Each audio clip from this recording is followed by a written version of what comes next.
when I was losing containers, I had to decide whether I was going to keep the water or the fizzy stuff. And I went with the fizzy stuff because I figured it had sugar in, so that'll help with energy. I think it was the wrong choice. I felt like I couldn't hydrate properly. So I started walking towards where I knew there was an Omani army camp. And I thought they might help. I've read stories about them helping people who've had cars break down in the desert and things like that.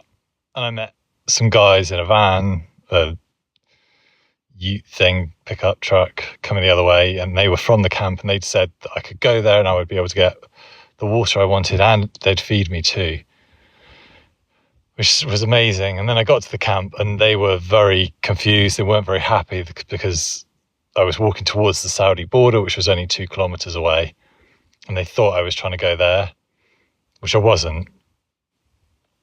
Eventually, I think they kind of understood. They don't understand the concept of doing something like this at all, which is perfectly fair. I mean, I'm not sure I do. They got rid of the fizzy stuff for me. They filled it all up with water. They fed me some amazingly huge chunks of meat and some rice that I couldn't get through.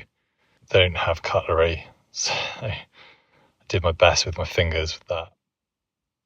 They gave me dates and they gave me apples and oranges. They were so kind, so kind. So then I've walked away from that camp this evening.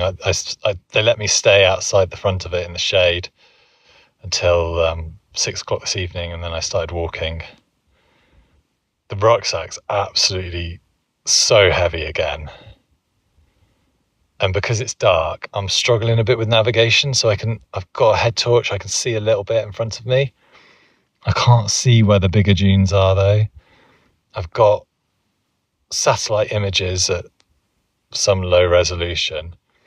And the difficulty is you can see the dunes that are the size of mountains, but between them, there's still dunes that are the size of hills, even though it looks flat and the contours don't register on the topographical view I've got.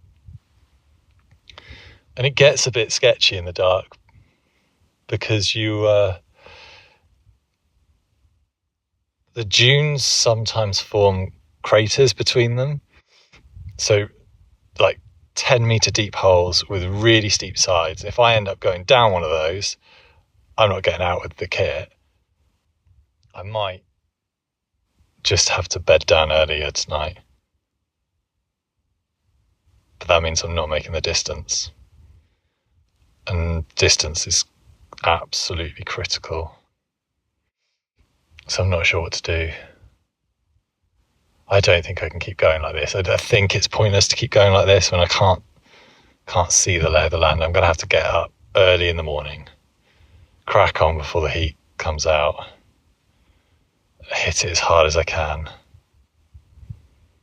And maybe the terrain will open up then at some point.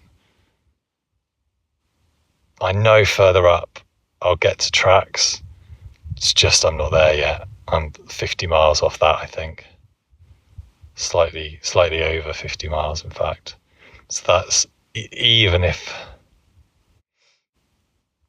I was getting the miles in tonight, it would still be 3 days away, and it's going to be more than that. But I've got a lot of water and a little bit of food.